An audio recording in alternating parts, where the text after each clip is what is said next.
हाय friends, मैं हूं Manav. Welcome to movie shoovy. करते हैं आपस में पॉजिटिव सा नमस्कार।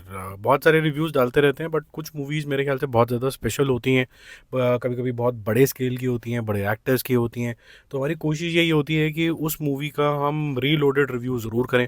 तो आपने नोटिस किया होगा, चाहे वो पुष्पा रही हो, चाहे कोई भी बड़ी रिलीज़ रही हो, फाइटर रही हो, what works and what did not work हम ज़रूर बनाते हैं।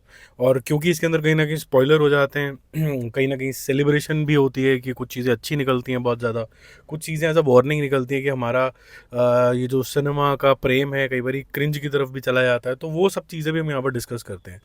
ये जो मैंने मूवी देखी है, ये काफ़ी हद तक मैं ये कह सकता हूँ कि बहुत स्पेशल है यार। ये बहुत स्पेशल है स्काई फोर्स।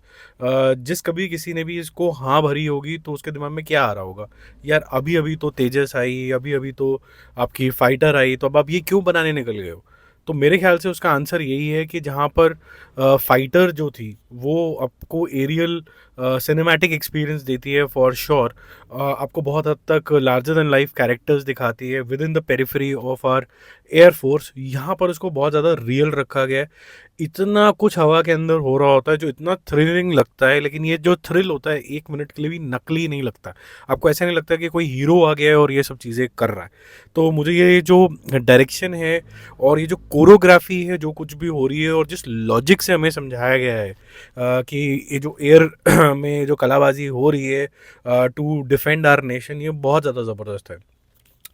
मैं यहाँ पर क्रिटिसाइज़ तो नहीं करूँगा सिद्धार्थ आनंद को, लेकिन मेरे ख्याल से अगर मैं ये बोलूँ कि भाई स्काई फोर्स के अंदर जिस तरीके से ये एरियल फाइट्स और एरियल एक्शन दिखाया गया है, यहाँ ज़्यादा सिंप्लीफाइड तरीके से कॉमन मैन की लैंग्वेज में बताया गया, जिससे आप इमीडिएटली कनेक्ट कर जाते हो।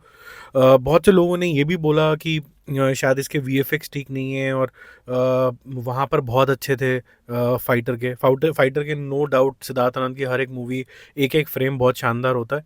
लेकिन आप जब इसको भी देखोगे तो आप बोलोगे कि यार ये 100 करोड़ की पिक्चर ने भी अच्छी खासी टक्कर दी है, और जो अचीव करना चाहते थे ये जेट्स के साथ वो बहुत अच्छे तरीके से इन्होंने अचीव किया है।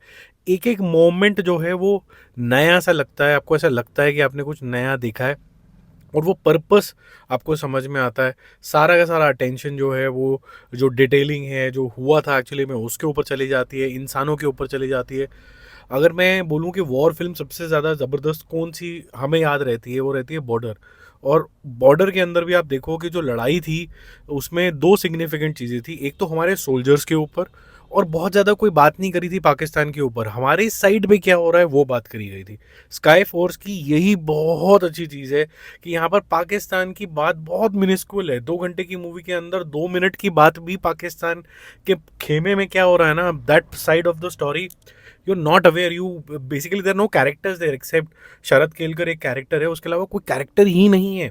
सारी स्टोरी यहाँ पर है कि हम यहाँ क्या करते हैं, कैसे प्लान करते हैं, कैसे हम शायद एयर डिफेंस के अंदर पीछे थे, उसके बावजूद हमारे जो ट्रेनर्स थे, जो अक्षय कुमार के रूप में जो कैरेक्टर दिखता है हमें, और साथ साथ में ये वीर का जो कैरेक्टर दिखता है, वो इतने ज़्यादा स्किल्ड पायलट्स थे। उन्होंने मतलब लेटेस्ट टेक्नोलॉजी को भी चैलेंज कर दिया, because the man behind the machine, as that is also described in the movie, is what wins the fight for you. तो वो यहाँ पर दिखाया गया है, बहुत अच्छा दिखाया गया है। मुझे कहते हुए अच्छा लग रहा है कि यार ये जो हम कहते हैं कि वॉर फिल्म के अंदर इंडिया पाकिस्तान हो गया, आई थिंक यहाँ पर पाकिस्तान का फ्लेवर नहीं है। यहाँ पर ये फ्लेवर है कि कोई एनिमी है, तो 2 सेकंड की बात करी गई है कि वो पाकिस्तान है शायद।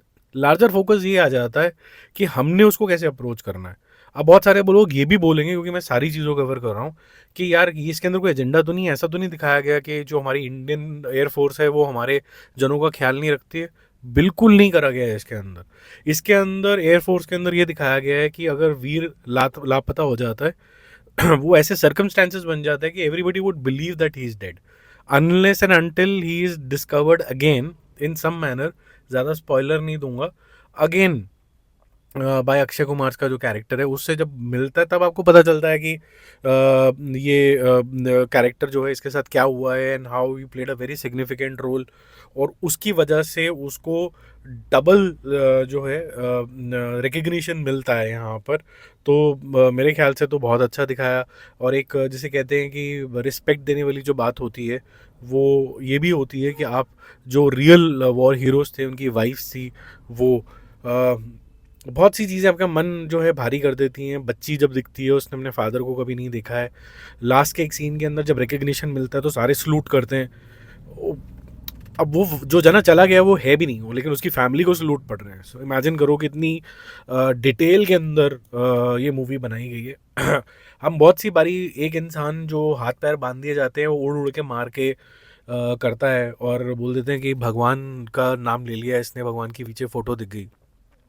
और मैं यही बोलता हूँ कि भगवान दो चीज़ें बोलता है, वो आपकी इच्छा है कि आप क्या करना चाहते हो। एक बोलता है कि यार कर्म कर, और एक कहता है कि एक कल्ट की तरह ये बस नियम फॉलो करता रहे।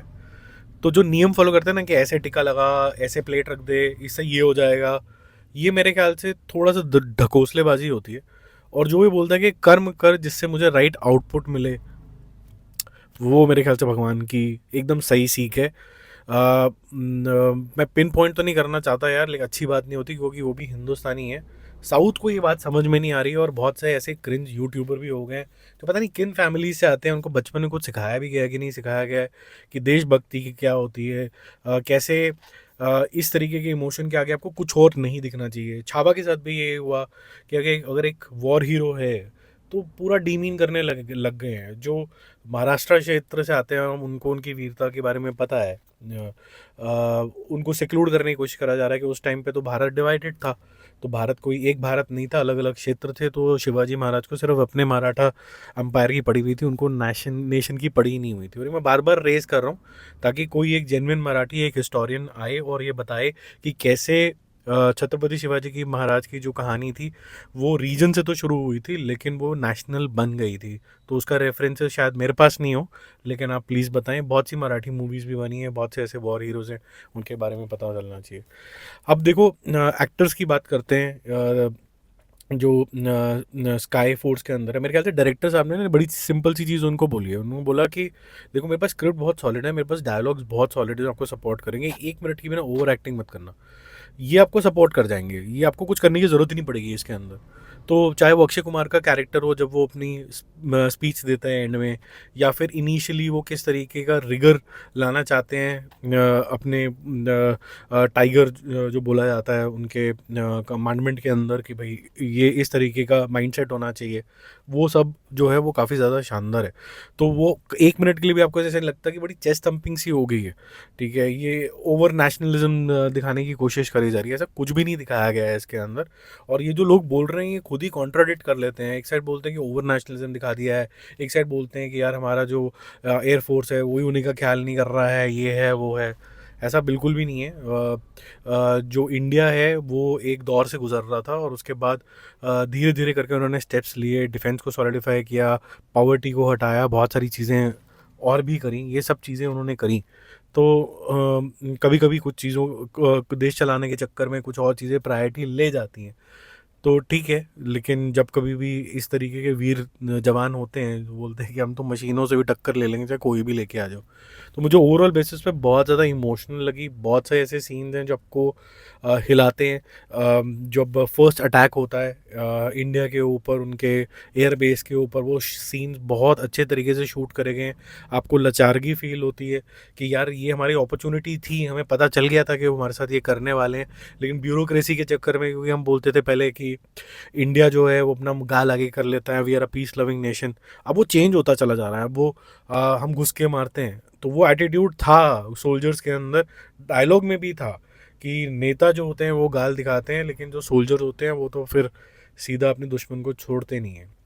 मुझे फिल्म एक भी एंगल से, दोबारा बोल रहा हूँ, इंडिया पाकिस्तान नहीं लगी। मुझे ये लगा कि it's a war film. Anybody who attacks India, how will India go about doing it with limited resources but with fully spirited soldiers. मुझे तो ये समझ में आया। डायरेक्शन लाजवाब है, एक्टिंग लाजवाब है सबकी। जिनको कम रोल भी मिले हैं, सिमरत को जैसे कम मिले हैं, सिमरत कौर को, उन्होंने अपने एक्सप्रेशन से, बॉडी लैंग्वेज से ऐसा लगा कि जैसे उनकी आंखों से अब कैमरा मूव होना शुरू हो गया है। ऐसे ही सारा अली खान के जो फर्स्ट के कुछ सीन्स हैं जो ठीक है, लेकिन लास्ट के जो सीन्स हैं वो काफ़ी ज़्यादा इंप्रेसिव हैं।